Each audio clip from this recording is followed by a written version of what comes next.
नमस्कार दोस्तों, आप सभी का स्वागत है मुंशी प्रेमचंद्र के उपन्यास निर्मला में। मैं आशा करती हूँ कि आपको पिछला 2 भाग बहुत ही अच्छा लगा होगा। तो मैं भाग 3 लेकर आई हूँ और आप लोग ज़रूर मेरा इसमें सपोर्ट कीजिएगा लाइक एंड सब्सक्राइब करके। कहानी में आगे बढ़ते हैं। कल्याणी अब अपने को रोक न सकी। मात्र स्नेह के सुधा प्रभाव से उसका संतृप्त हृदय परिप्लावित हो गया। हृदय के कोमल पौधे जो क्रोध के ताप से मुरझा गए थे फिर हरे हो गए। आंखें सजल हो गई। उसने बच्चे को गोद में उठा लिया और छाती से लगाकर बोली, तुमने पुकारा क्यों नहीं बेटा? सूर्य, पुकारता तो तुम थनकती न आती। बताओ, अब तो कभी न दाओगी ना? वो थोड़ा तुतलाकर बोल रहा था। अपनी माता से कह रहा था कि बताओ, अब कभी नहीं जाओगी ना? कल्याणी कहती है, नहीं भैया, अब नहीं जाऊंगी। यह कहकर कल्याणी सूर्यभानु को लेकर चारपाई पर लेटी। माँ के हृदय से लिपटते ही बालक निशंक होकर सो गया। कल्याणी के मन में संकल्प विकल्प होने लगे। पति की बातें याद आती तो मन होता घर को तिरंजलि देकर चली जाऊं, लेकिन बच्चों का मुंह देखती तो वैलस्य से चित्त गदगद हो जाता। बच्चों को किस पर छोड़कर जाऊं? मेरे इन लालों को कौन पालेगा? ये किसके होकर रहेंगे? कौन प्रातःकाल इन्हें दूध और हलवा खिलाएगा? कौन इनकी नींद सुलाएगा? इनकी नींद जागेगा? बेचारे कौड़ी के 3 हो जाएंगे। नहीं प्यारो, मैं तुम्हें छोड़कर नहीं जाऊंगी। तुम्हारे लिए सब कुछ सह लूंगी। निरादर, अपमान, जली कटी, खोटी, झुकड़ी झिक्की, सब कुछ सह लूंगी। कल्याणी तो बच्चे को लेकर लेटी, पर बाबू साहब को नींद न आई। उन्हें चोट करने वाली बातें बड़ी मुश्किल से भूलती थी। उफ, यह मिजाज, मानो मैं ही इनकी स्त्री हूँ। बात मुंह से निकालनी मुश्किल है। अब मैं इनका गुलाम होकर रहूं? घर में अकेली यह रहे और बाकी जितने अपने बेगाने हैं सब निकाल दिए जाएं। जला करती है, मानती है कि यह किसी तरह मरे तो मैं अकेली आराम करूं। दिल की बात मुंह से निकल ही जाती है, चाहे कोई कितना ही छिपाए।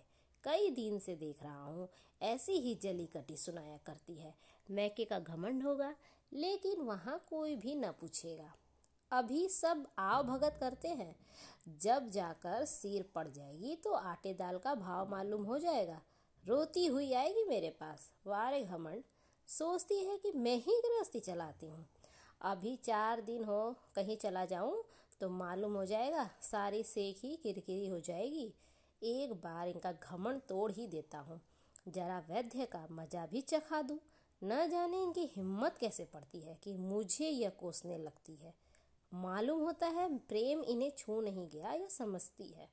यह घर से इतना चिमटा हुआ है कि इसे चाहे जितना कोसूं टलने का नाम न लेगा। यही बात है, पर संसार में चिमटने वाले जीव नहीं है।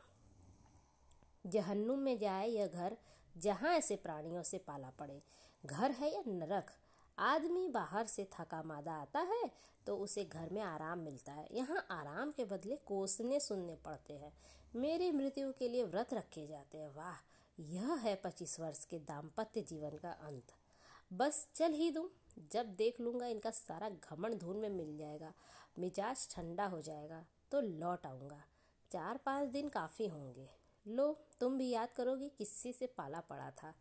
यही सोचते हुए बाबू साहब उठे, रेशमी चादर गले में डाली, कुछ रुपए लिए, अपना कार्ड निकाल कर दूसरे कुर्ते की जेब में रखा, छड़ी उठाई और चुपके से बाहर निकल गए। सब नौकर नींद में मस्त थे। कुत्ता आहट पाकर चौंक पड़ा, उनके साथ हो लिया। पर यह कौन जानता था कि यह सारी लीला विधि के हाथों रची जा रही है।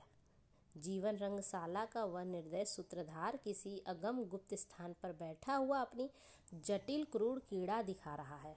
यह कौन जानता था कि नकल असल होने जा रही है। अभिनय सत्य का रूप ग्रहण करने वाला है। निशा ने इंदु को परास्त करके अपना साम्राज्य स्थापित कर लिया था। उसकी 85 सेना ने प्रकृति पर आतंक जमा रखा था।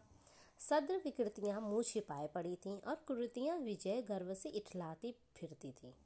वन में वन्य जंतु शिकार की खोज में विचार रहे थे और नगरों में नर पिशाच गलियों में मंडराते फिरते थे। बाबू उदय भानुलाल लपके हुए गंगा की ओर चल रहे थे। उन्होंने अपना कुर्ता घाट के किनारे रखकर 5 दिन के लिए मिर्जापुर चले जाने का निश्चय किया। उनके कपड़े देखकर लोगों को डूब जाने का विश्वास हो जाएगा। कार्ड कुर्ते में जेब में था, पता लगाने में कोई दिक्कत नहीं होगी।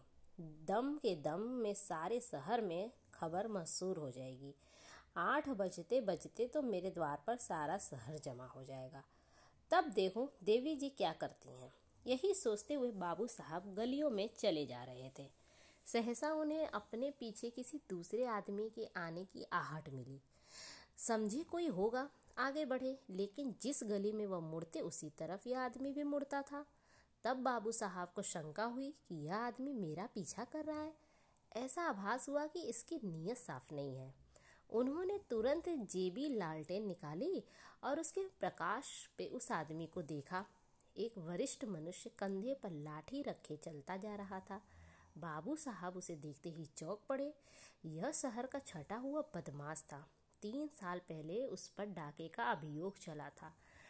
उदय भानु ने उस मुकदमे में सरकार की ओर से पैरवी की थी और इस बदमाश को 3 साल की सजा दिलाई थी।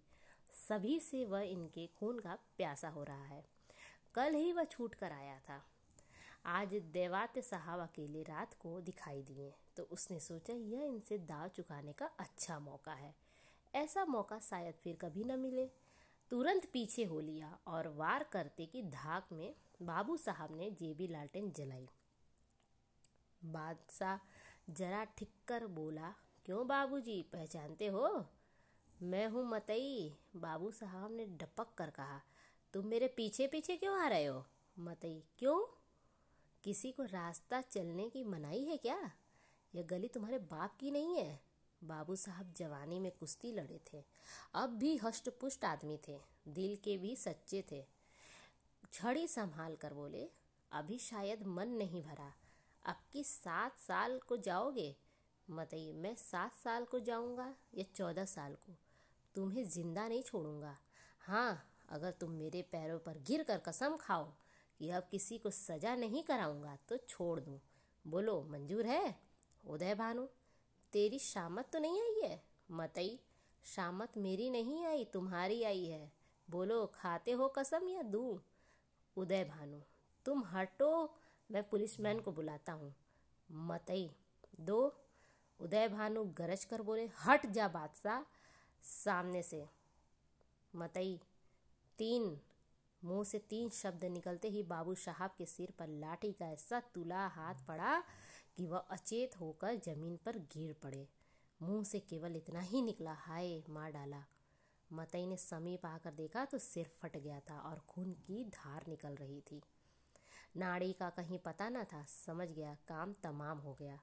उसने कलाई से सोने की घड़ी खोल ली, कुर्ते से सोने के बटन निकाल लिए, उंगली से अंगूठी उतारी और अपनी राह चल गया, मानो कुछ हुआ ही नहीं। हाँ, इतनी दया की कि लाश रास्ते से घसीट कर किनारे लगा दी। हाय बेचारे, क्या सोचकर चले थे और क्या हो गया। जीवन तुमसे ज़्यादा आसार भी दुनिया में कोई वस्तु है क्या? वह उस दीपक की भांति ही क्षणभंगुर हो नहीं, जो हवा के एक झोंके से बुझ जाता है। पानी के एक बुलबुले को देखते हो, लेकिन उसे टूटते भी कुछ देर लगती है। जीवन में उतना सार भी नहीं, सांस का भरोसा ही क्या। और इसी नरसत्वा पर अभिलाषाओं की इतनी विशाल भवन बनते हैं, नहीं जानते नीचे जाने वाले सांस ऊपर आएगी या भी नहीं, पर सोचते इतनी दूर की है मानो हम अमर हैं। विवाह का विलाप और अनाथों का रोना सुनकर हम पाठकों का दिल न दुखाएंगे। जिसके ऊपर पड़ती है वह रोता है, विलाप करता है, पछाड़े खाता है। यह कोई नई बात नहीं। हाँ, अगर आप चाहे तो कल्याणी की उस घोर मानसिक यातना का अनुमान कर सकते हैं, जो उसे इस विचार से हो रही थी कि मैं ही अपने प्राणधार की घातिका हूँ। वे वाक्य जो क्रोध के आवेश में उसके संयत मुख से निकले थे, अब उसके हृदय को वाणों की भांति छेद रहे थे। अगर पति ने उसकी गोद में करा करा कर प्राण त्याग दिए होते तो उसे संतोष होता कि मैंने उनके प्रति अपने कर्तव्य का पालन किया। शोकाकुल हृदय को इससे ज़्यादा सांत्वना और किसी बात से नहीं होती। उसे इस विचार से कितना संतोष होता है कि मेरे स्वामी मुझसे प्रसन्न गए। अंतिम समय तक उनके हृदय में मेरा प्रेम बना रहा। कल्याणी को यह संतोष न था। वह सोचती थी, हाँ, मेरी 25 बरस की तपस्या निष्फल हो गई।